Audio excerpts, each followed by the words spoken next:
essa imagem que eu vou preencher aqui de preto, porque o líquor na tomografia é hipodenso, é preto. Isso aqui é líquor. Eu vou desenhar intencionalmente, porque já vou mostrar o que acontece. Tá? Aqui eu vou deixar menos só para mostrar que é líquor também. Líquor, para mostrar que é o caminho do líquor. O caminho do líquor. O que eu vou fazer aqui, gente? O que eu quero fazer nessa parte agora de desenho? Eu vou fazer um corte nessa imagem para transformar para cá. Que corte que eu estou fazendo? Eu estou fazendo um corte, que é aquele corte que eu tenho lá também, que eu pego frontal, corno frontal, pego temporal, pego quarto ventrículo. Pego terceiro ventrículo, pego quarto ventrículo. Passa para cá agora, que é o que eu quero dizer. O que eu acabei de fazer? Um corte coronal. Acabei de cortar o crânio da pessoa para mostrar o que você enxerga. O que eu estou enxergando aqui? Isso aqui, ó, é ventrículo lateral de um lado, ventrículo lateral de um lado, ventrículo lateral de outro lado. O que é isso aqui no meio? Terceiro ventrículo. Terceiro ventrículo. Terceiro ventrículo. O que é isso aqui no final? Fácil. Quarto ventrículo. Quarto ventrículo. Beleza? Isso é simples demais. Mas agora vamos crescer o conhecimento, vocês verem como vai devagarzinho. Bota uma base, vai construindo tijolo por tijolo. Quando você acabar a nossa live, você vai ver que você vai estar trabalhando tomografia. Trabalhando tomografia e entendendo. Essa lesão expansiva, esse tumor produziu hidrocefalia, porque comprimiu o quarto ventrículo, então fiz uma hidrocefalia supratentorial. E refino de conhecimento. Tá?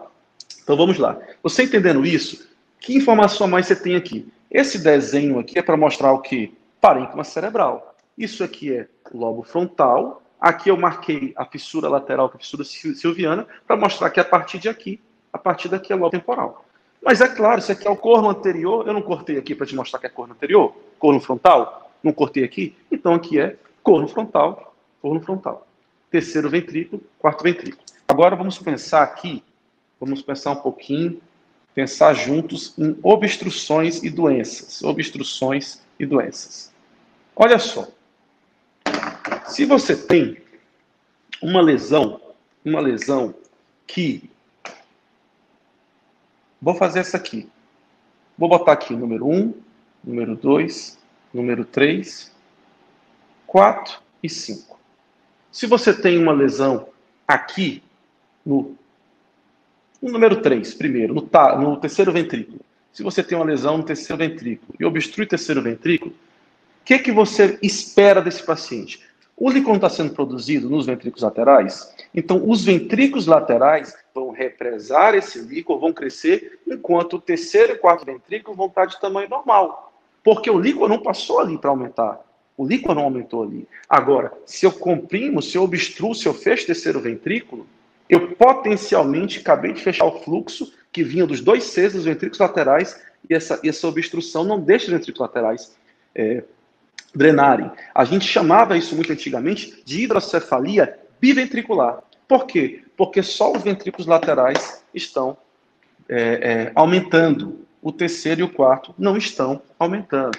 Quando eu tenho agora uma outra patologia, digamos que eu tenho um cisto colóide, uma doença, um tumor, uma ependimoma, que até botei uma foto um dia desse, que só pega um forame de Monro, só o forame de Monro do número 1, só esse forame de Monro. O que vai acontecer? O líquor que vai ser produzido aqui vai começar a represar. Então eu vou ter um aumento só desse ventrículo, o que a gente chamava antigamente de hidrocefalia monoventricular, porque só um ventrículo aumenta de tamanho. Tá? Que uma outra patologia que eu tenho, que essa é muito frequente. Lembra aqui, ventrículo lateral direito, ventrículo lateral esquerdo, forame de Monro do lado, forame de Monro do outro lado, terceiro ventrículo. Quarto, aqueduto cerebral ligando o terceiro ventrículo para o quarto ventrículo. Ligando o terceiro ventrículo para o quarto ventrículo. Esse aqueduto cerebral, ele fica dentro do mesencéfalo. Dentro do mesencéfalo. E tem uma patologia que é chamada de estenose de aqueduto, que ela pode acontecer na infância, que a criança já nasce com essa malformação, mas também pode acontecer no adulto, por situações idiopáticas, a gente não sabe muito bem o motivo. Se com o tempo isso vai fibrosando, estenosando, se esse caninho vai fechando. Sei que ele fecha. E ao fechar esse aqueduto cerebral, o que eu acabei de fazer? Eu vou fazer uma hidrocefalia, aumentar o meu terceiro ventrículo, aumentar os ventrículos laterais. Mas o quarto ventrículo Está normal.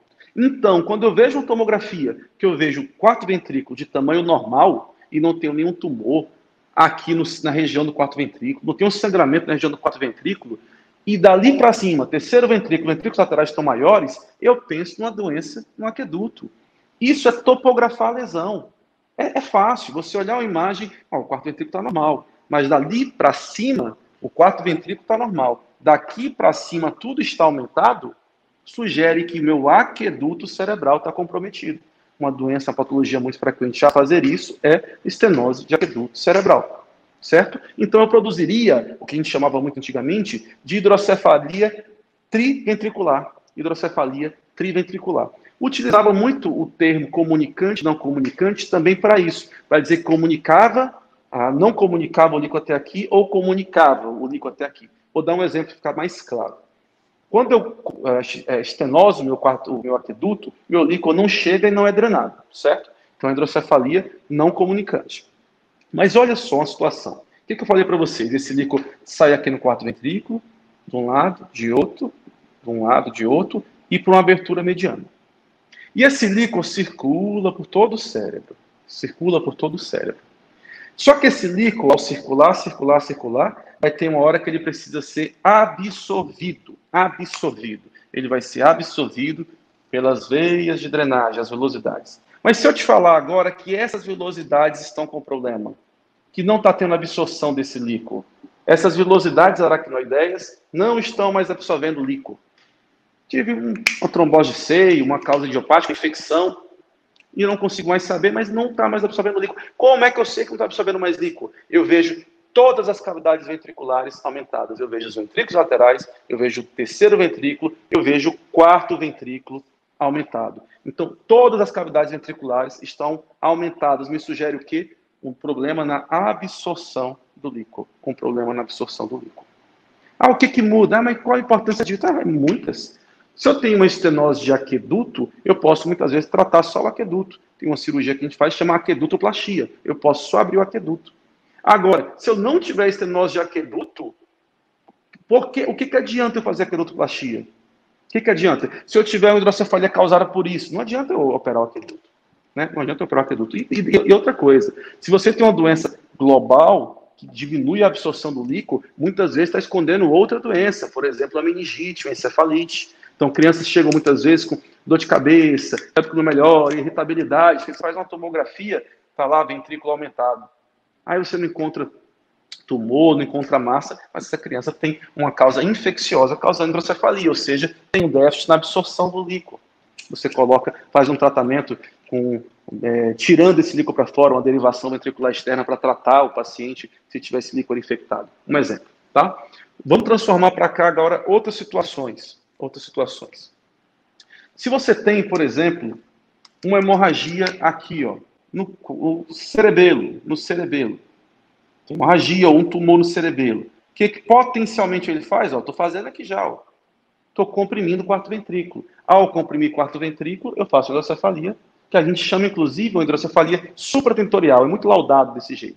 Supratentorial por quê? O quarto ventrículo, é fossa posterior, está na frente do cerebelo, está atrás do tronco. Então, ele é infratentorial, porque o tentório é o teto do cerebelo. Então, isso aqui está abaixo do tentório. Então, isso aqui é infratentorial. Então, acima disso é supratentorial. Então, quando eu tenho uma obstrução daqui, eu fecho isso aqui, eu produzo uma hidrocefalia supratentorial. Então, quando você tem uma hemorragia, um tumor nessa região, está aqui a tenda do cerebelo passando, a tenda do cerebelo está aqui. Você vai produzir uma hidrocefalia acima da tenda do cerebelo. Por isso que a gente chama de hidrocefalia supratentorial. A hidrocefalia, quando você tem aqui as lesões abaixo daqui, você chama de infratentorial, porque a tenda do cerebelo é essa referência anatômica que a gente tem. Certo? Então, te falei aqui de como formar a hidrocefalia, como formar patologias. Agora eu quero te mostrar como identificar essas estruturas na tomografia. Já te falei algumas coisas ali, mas vou te mostrar mais. E desenhando, como muita gente também gosta, igual eu desenho na hora. Aqui eu não desenho para não perder tempo. Mas quem quiser depois eu desenho na hora, você vai ver, ele não sabe desenhar mesmo, ele não está mentindo, eu não sei desenhar. Mas é tão fácil que qualquer pessoa desenha, qualquer pessoa aprende. Então, olha só. O que eu vou fazer agora? Vou fazer cortes.